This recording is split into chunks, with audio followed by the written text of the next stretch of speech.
1. Before birth, who was I? After self-realization, does a man still have ego? He has no acquaintance whatsoever with the ego.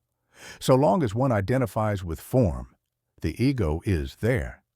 Since a self-realized one no longer has any identification with the body form, the question simply does not arise. And what's more, of his very existence, he is not even aware one. That means the self-realized principle witnesses the manifest principle, which is the life force together with the beingness. When one has no form, a person has no more problems. Not a line of the body touches him. That self-realized entity witnesses all the manifest, together with the world and also beingness. In the case of one who has self-realized, do all body actions happen spontaneously? According to Maharaj, all existence which implies limitation is unreal. Thus, a Jnani is not aware of his existence as a limited entity, for he is awareness itself. All actions happen spontaneously. When the beingness was conceived, the body formation took place spontaneously around it. There was no question of building the body by someone. In the case of a Jnani, one who is established in the Absolute, how can things happen around him for his sustenance? With a child, nature has provided parents so he can develop with their help, but the Jnani has nobody around him. A self-realized master, literally, knower. When the beingness was in the womb, formation of the body occurred spontaneously, did it not? Similarly, in the case of a Jnani, since he is one with nature, he is nature itself. So it is the worry of nature to look after him. No personalities as such are required. Everything just happens around him. There are all these great yogis who try to live for thousands of years. They hang upside down, live on air, or just on water. What is it that interests them? And why are they living so long with so much suffering? They get some kind of satisfaction out of it. The fact that they are doing something spiritual, are doing penance. They want to prolong that and feel they have a certain duty by prolonging their life in the spiritual field. On what does this beingness depend? Because of what do you survive? This life does not continue. Why? When something goes wrong with the body, it comes to an end. You are confident that you are, but what does it depend on? And through what cause does this confidence, this beingness, disappear? In the process, the beingness becomes non-being, and non-being in turn becomes spontaneously being. Now, whom should we question as to how this happens? One has to investigate oneself. You have the faith you are. On what does it depend? Nobody investigates on these lines. Why this beingness? How am I? Why am I? On what does it depend? This aspect is never considered. People consider only the relative factors concerning the body-mind and the area beyond that they never look into. What do you mean by death? A common word, a common parlance. This faith, I am, has disappeared. The confidence that I am is gone. That is death. Some people want to prolong their life. It means that they have self-love. Does it mean that they are within the limits of Maya, illusion, or have they transcended it? Once you have transcended the body idea, it does not matter whether you live a short or a long time. You do not depend on anything for your existence. Try to find out for yourself what you are without depending on anything or anyone. Whatever you want to think or ponder over, it is something other than the you think of. You ever ponder over something which you are not? Then how to think about yourself? This you cannot do. Perceiving this clearly, you become thought-free. Whatever you do, you think about something which is not you, even with a noble thought like Ishwara, God, which is still conceptual and therefore apart from yourself. Now, is it possible to think of one's own self? That is the question. You say that we should be independent of our functional being, i.e., the existence of body-mind, which I try to do, but somehow I cannot be independent of my health. You should ask questions about the subject we are dealing with. You ask gross and irrelevant questions. I am dealing with a topic where one has to ponder on oneself. There is no scope for words, concepts. Also, when there are no words, there are no thoughts. What were you doing 8 days before conception in the womb of your mother? Do you know, or do I? Explain to me the situation prior to entering the womb. How were you? Only you can say anything about that state. I do not remember, but I was beingness. Beingness comes in the womb. Beingness in a dormant condition, in the fetus, in the mother's womb. Who knows about the beingness before conception? If you had been aware of the beingness before conception, you would not have cared to enter the womb. I do not remember. It is not possible because it is a non-attentive state. So, where is the question of remembering? With beingness, attention starts later. Beingness comes in the womb in a dormant condition. That borderline between being and non-being is Moola Maya. Glorious names are given to it. Initially, there is no attention, and suddenly attention begins. Here is an article. Maharaj shows his cigarette lighter. Before it came into existence, what was its name? From non-being into the being state. How was it observed? You just felt that touch. Before observing anything, we feel the touch of I am. To realize that state prior to conception, that eternal state, whatever that state is, to abide in that is the highest. Now, for your sake, I attach a name to it, the Parabrahman state, the Absolute. Before conception? Before conception, whatever state exists, that is your most natural, perfect state. It always prevails. When this beingness goes, that state will still be there. It ever prevails. The state in which you were 8 days prior to conception and millions of years back, whatever it was, that state prevails, and now also it does. And after the departure of the beingness, it still prevails. Because of my present state of health, I am not inclined to talk much. Dealing only with this topic, only a rare person will understand what I am driving at. When someone asks me some gross questions, do you expect me to come down to that level and explain all details as if in a kindergarten class? I have some very strange questions. Before my birth, at my conception, who pulled me into the womb? My father? My mother? And in what form? That would be a possibility provided I had a certain form, color, or design prior to conception. Then only could I have been pulled inside. The one who has solved this riddle comes to the conclusion that this beingness and this entire manifest world is unreal. There is no need for knowledge when this beingness was not. When even great gods like Brahma and Vishnu were confronted with this puzzle, they closed their eyes and went into samadhi and just disappeared. They did nothing. What could they do? At present, you feel you are because of the association with the vital breath. Because the vital breath is operating, you know you are. When the association is not there, what can you do? Can you actually do anything? What can I do to acquire knowledge? Do nothing except hold on to yourself.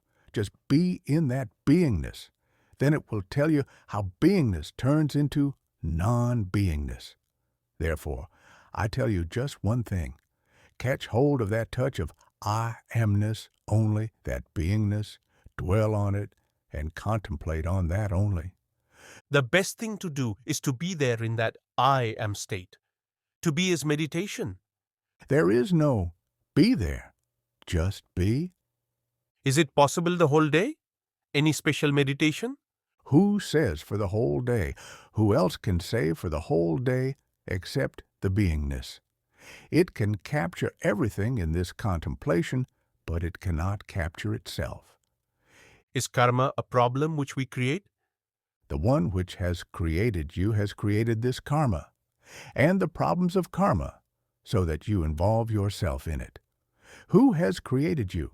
What do you mean by karma? It is movement, activity.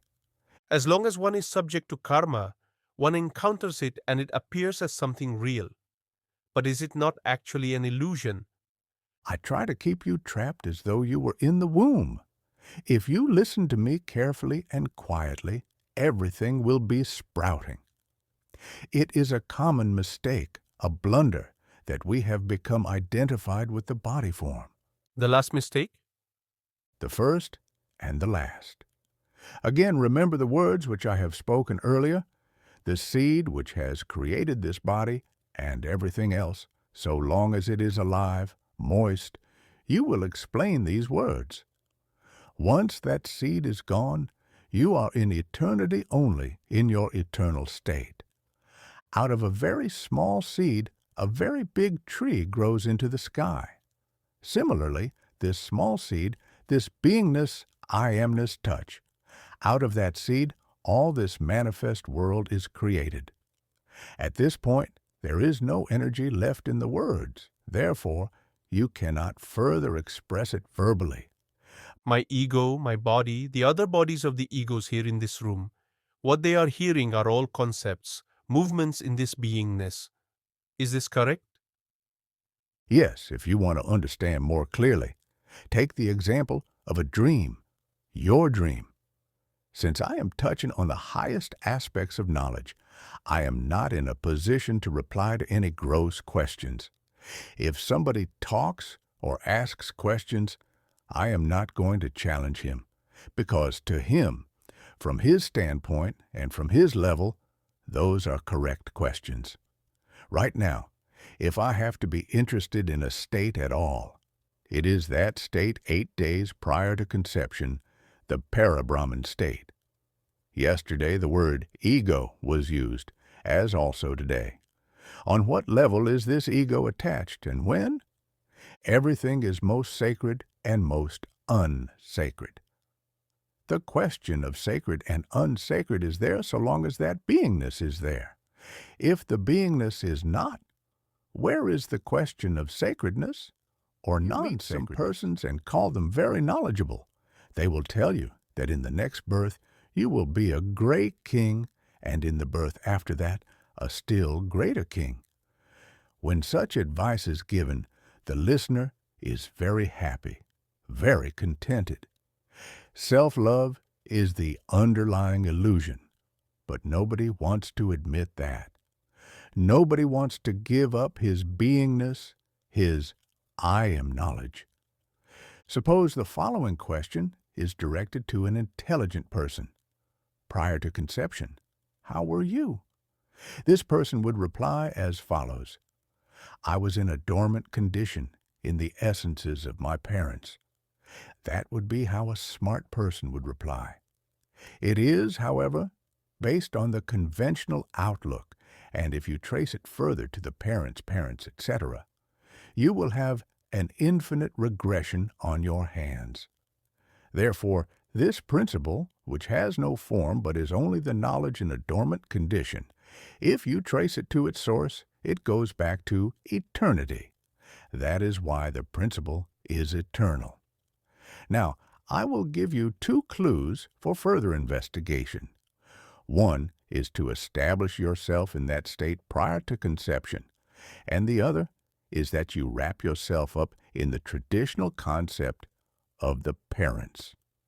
In the latter case, you will fail to get a good grip on the true nature of yourself.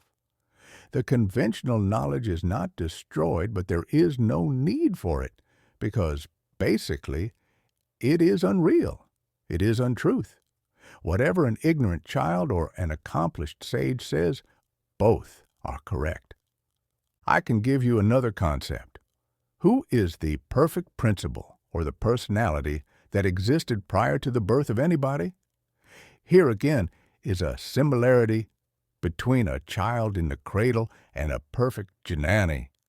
When the child tastes food, he does not know whether it is urine or fecal material, food or milk, all these things having the same taste for him.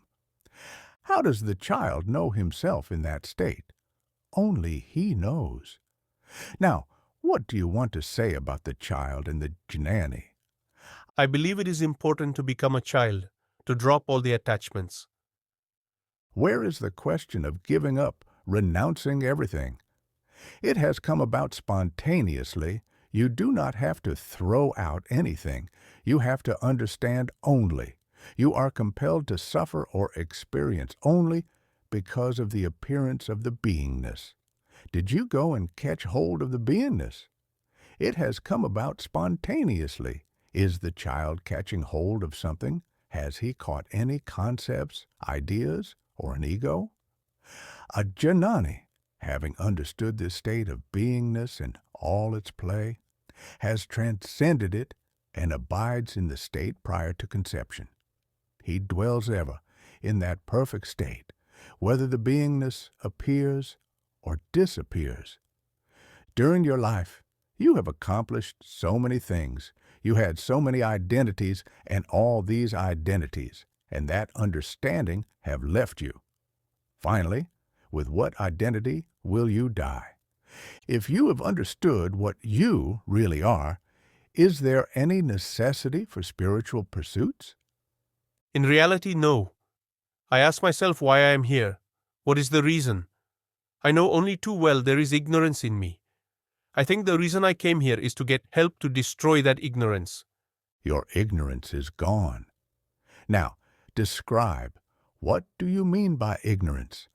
I do not perceive it clearly enough, although I see many things. Sometimes I have problems. I think it is because of my ignorance.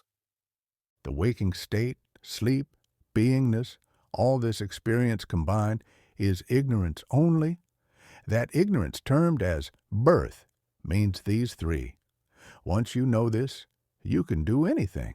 You are free.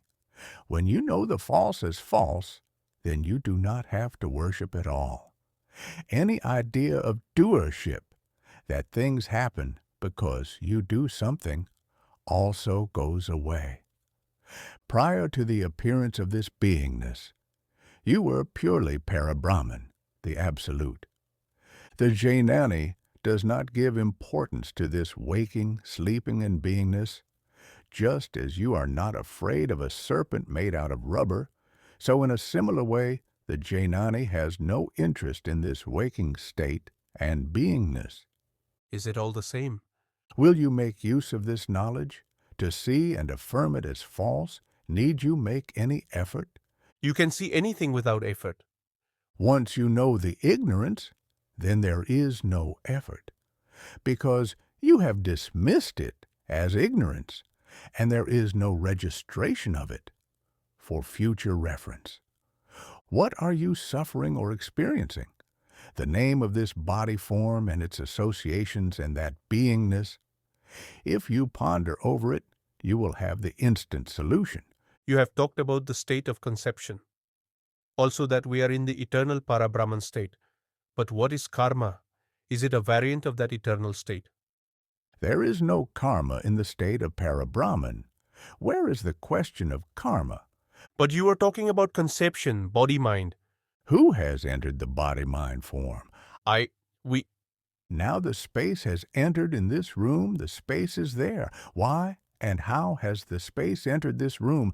At first there was no space. No time? The space is outside. The space is here also. There is no distinction between outside and inside space. It is all space only. So where is the question of coming and going?